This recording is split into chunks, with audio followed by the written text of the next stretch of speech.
alegria e com as mais ricas bênçãos da Trindade Santa, com as luzes e o amor do Divino Espírito Santo, com as bênçãos do Menino Deus, com a proteção e a saúde do Senhor Jesus dos Passos e do Cristo ressuscitado, a todas e todos, telespectadoras e telespectadores da TV Primer, TV São José, e que neste momento estão em sintonia conosco pela TV Primer para esta mensagem de vida, otimismo e esperança.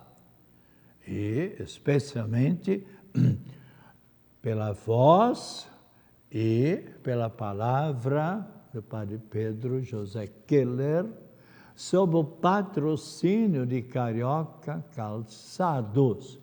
E, sem dúvida nenhuma, é sempre uma alegria nós estarmos toda terça-feira às 14h30 até às 15 horas, e nas terças-feiras, igualmente, das 14h30 até as 15 horas, em sintonia com todas as pessoas.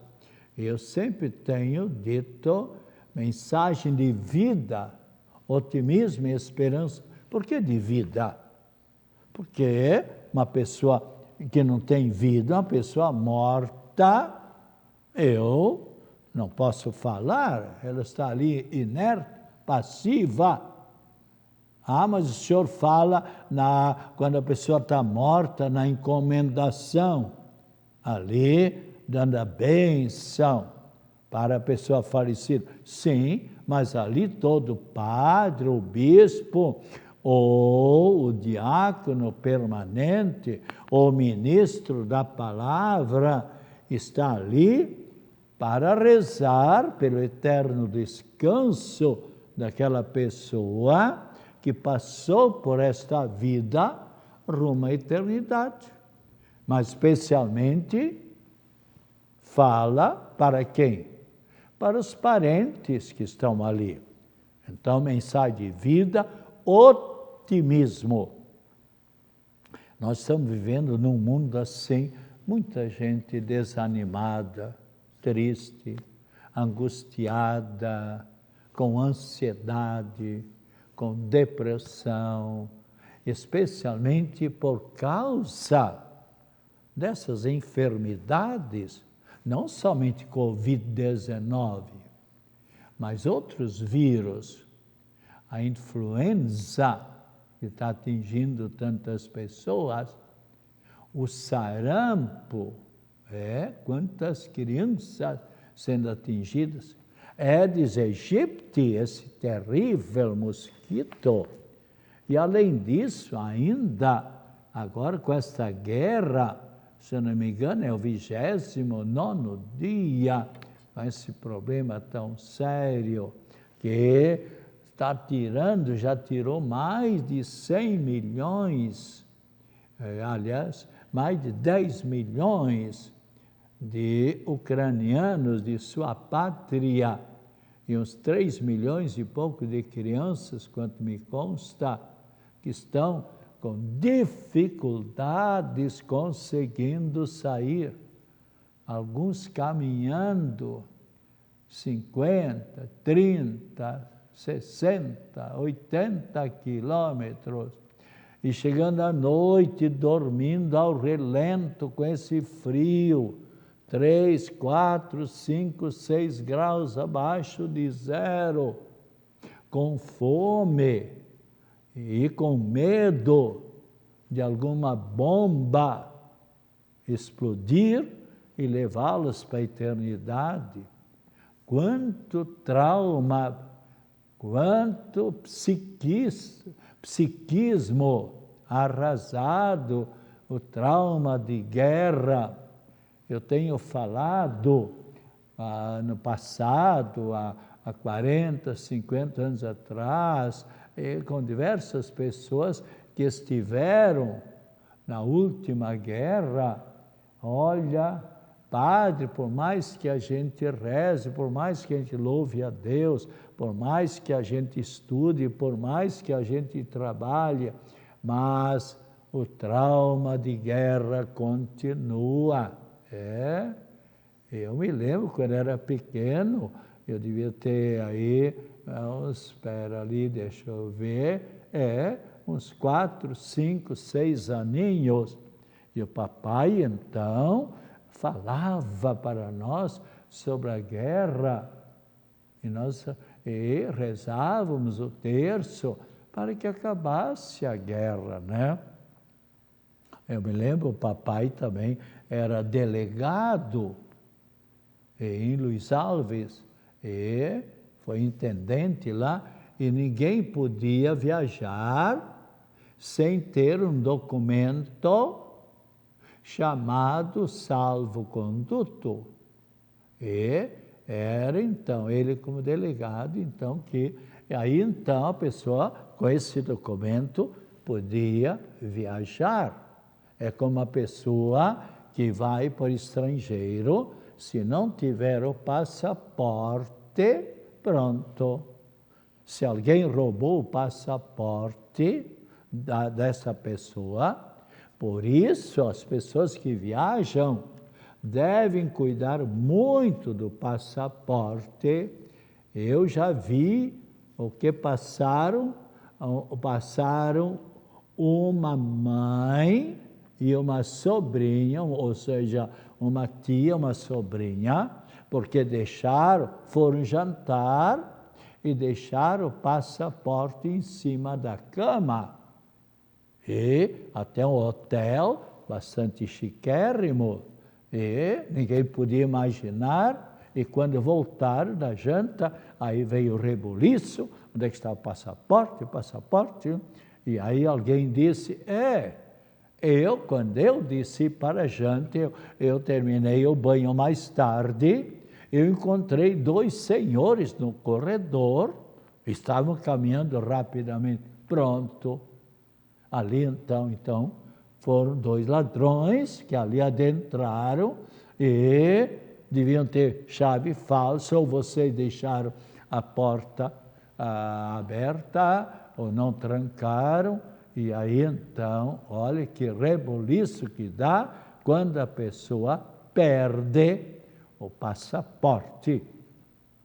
Bem, mas esses são outros 500, então nós estamos nesse momento, então, aqui, levando esta mensagem de vida, otimismo e esperança.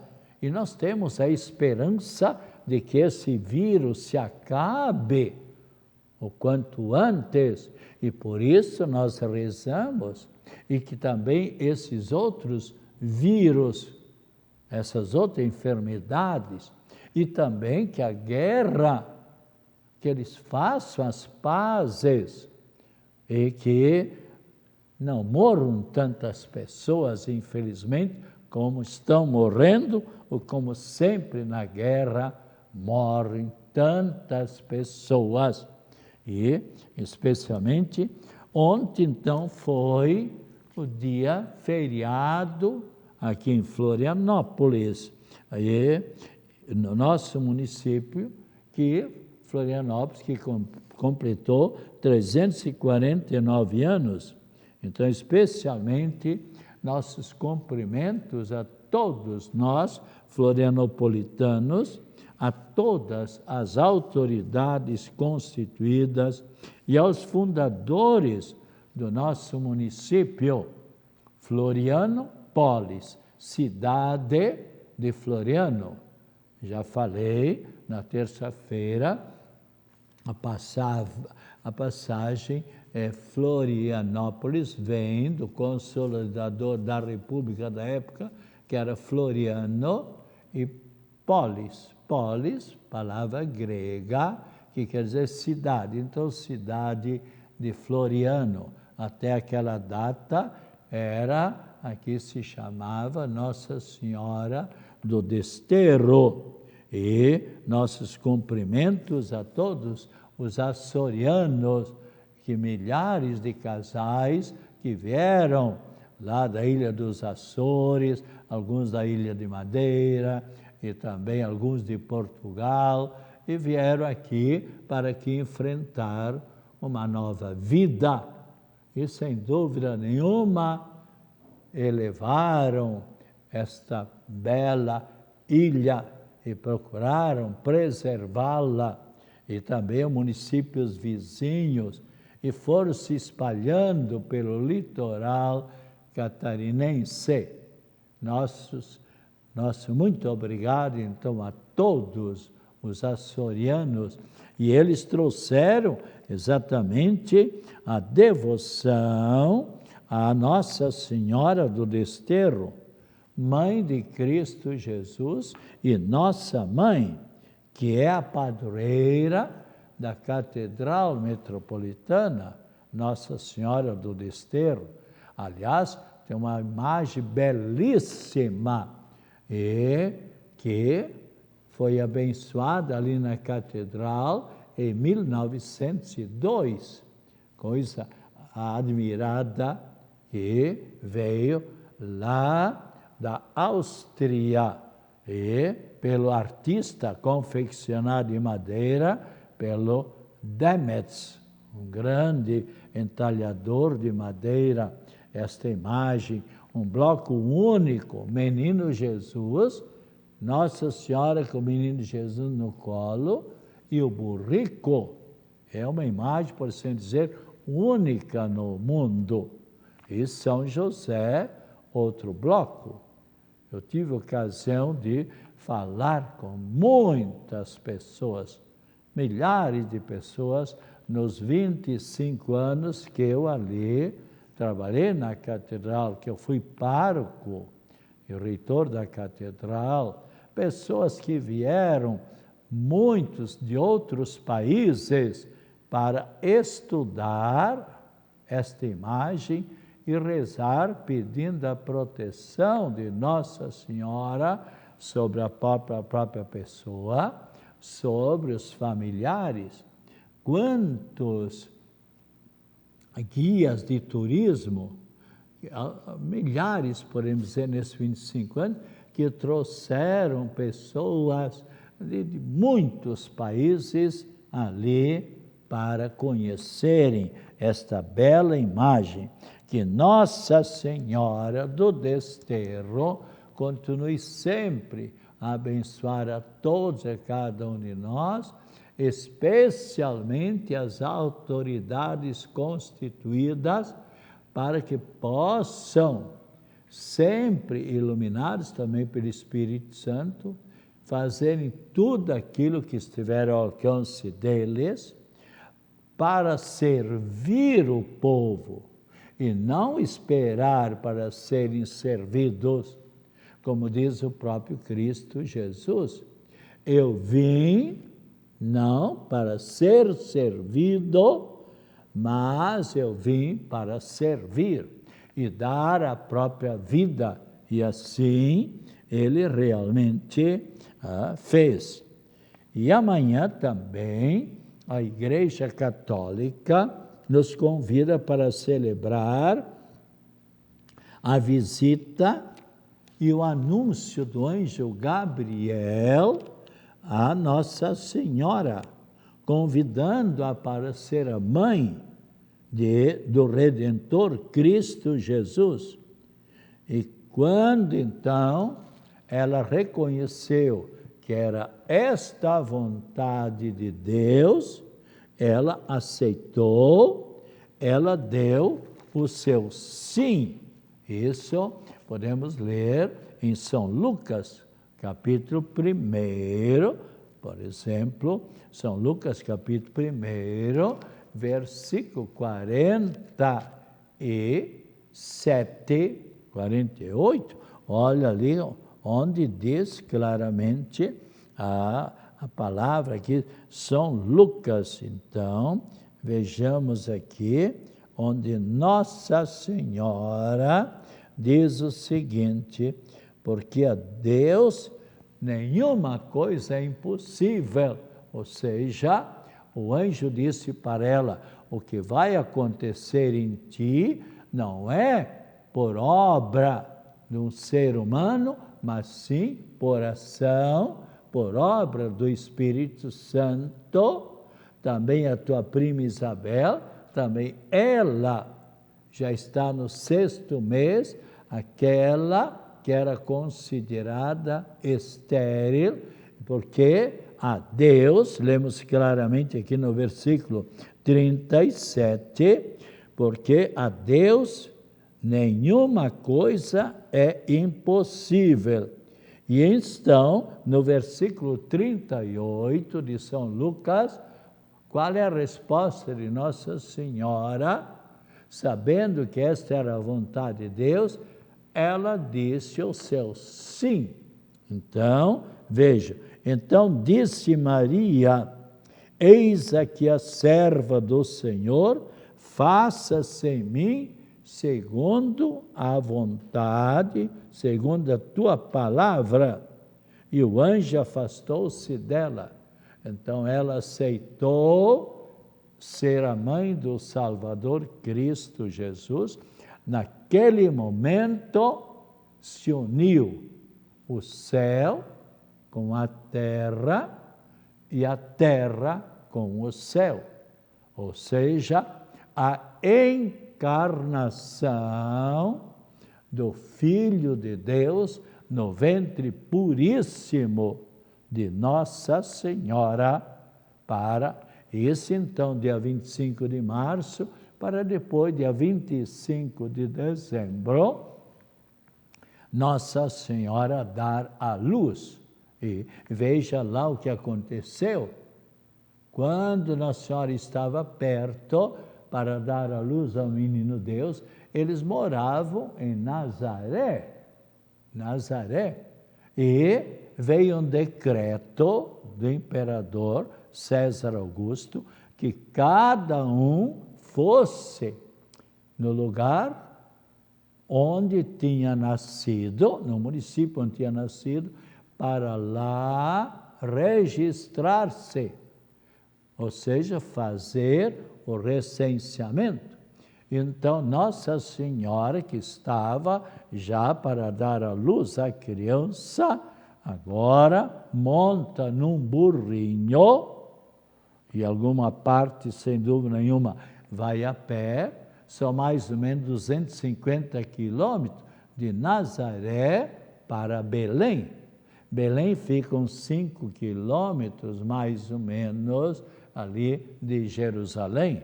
Belém era a cidade do rei Davi. E São José, como Nossa Senhora, eram da descendência do rei Davi. E ali, então, dias que levaram esta viagem, onde lá em Belém, então, onde nasceu Cristo Jesus, numa gruta, porque não havia lugar para eles na hospedaria e as casas todas estavam lotadas. Então, naquela simplicidade, na humildade, na pobreza, nasceu o Filho de Deus. E para ser o nosso Redentor, a nossa salvação. E segundo lemos no livro, exatamente, da segunda carta aos reis, onde simplesmente ela aceitou ser o Filho de Deus, em Lucas, capítulo 1, versículo 38, e na época era rei de Judá, o rei Acás, que foi rei do ano 736 a 716 antes de Cristo Jesus. E lemos então no segundo livro de Reis, capítulo 16, versículo 1 a 4, onde Deus disse para o rei Acás: pede um sinal a Deus e Deus te dará. Ele disse: não, eu não quero interferir eu não quero incomodar a Deus. E aí então, o que é que diz o profeta? O profeta simplesmente então diz: já que tu não pediste um sinal a Deus, eu, como profeta Isaías, enviado por Deus, então direi. Disse então o profeta Isaías: o Senhor Deus vos dará um sinal. Eis que uma virgem conceberá e dará à luz um filho, e você porá o nome, se referindo já a São José, o nome de Emanuel, que quer dizer Deus conosco. Então, especialmente aqui, então, desde lá do ano 700 e tanto, nós temos essa certeza de Nossa Senhora um dia dar à luz. A luz, o Filho de Deus, lemos em Isaías, capítulo 7, versículo 14. E especialmente, supliquemos então sempre a graça de Deus, sermos bons filhos de Deus.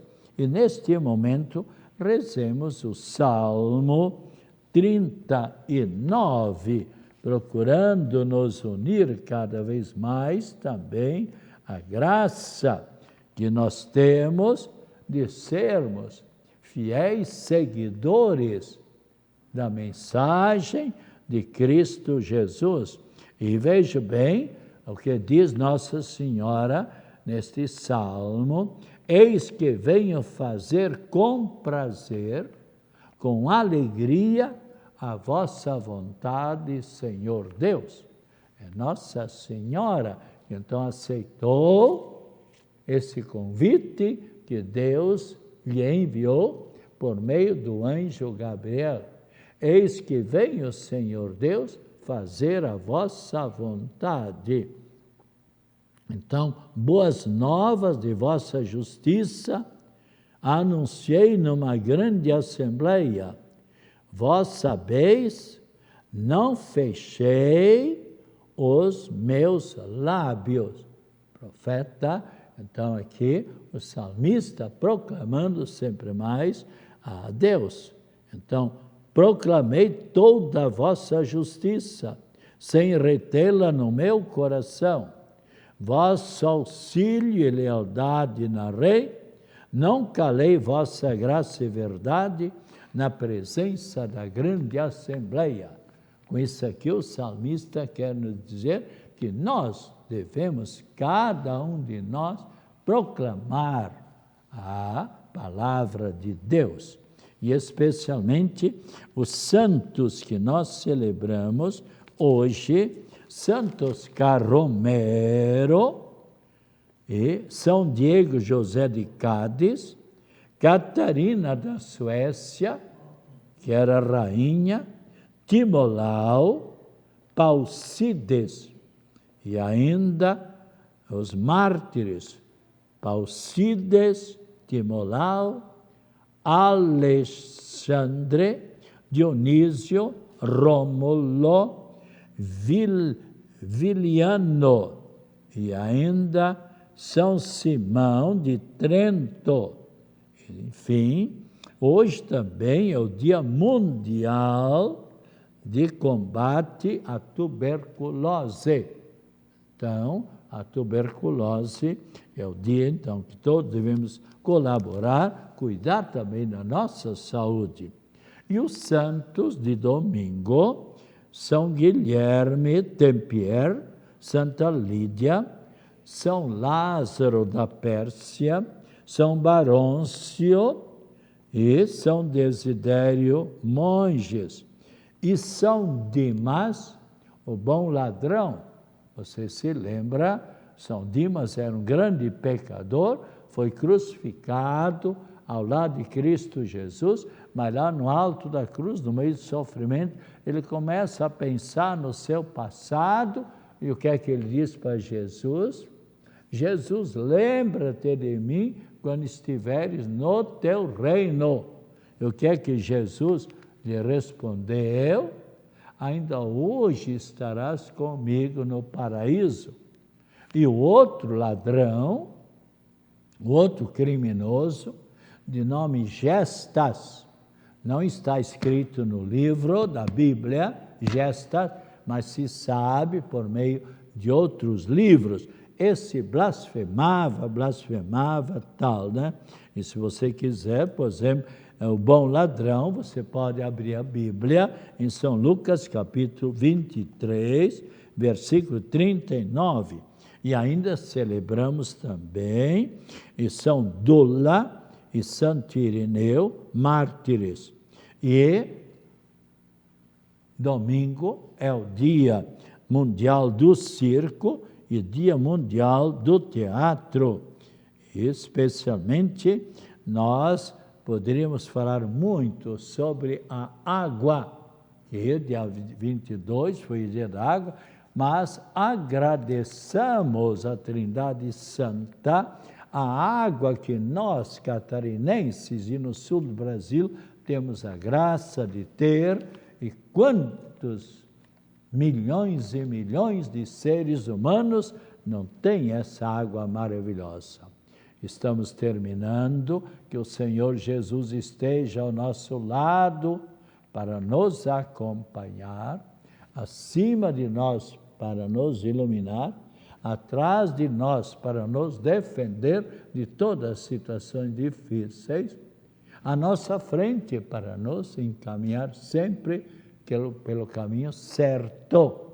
E que, nesse momento, almejamos saúde, alegria, felicidade, otimismo, acompanhadas das mais ricas bênçãos da Trindade Santa e de Nossa Senhora da Saúde, Nossa Senhora da Cabeça, Nossa Senhora Aparecida, e especialmente a bênção em favor de todas as pessoas enfermas e agora a bênção igualmente da água.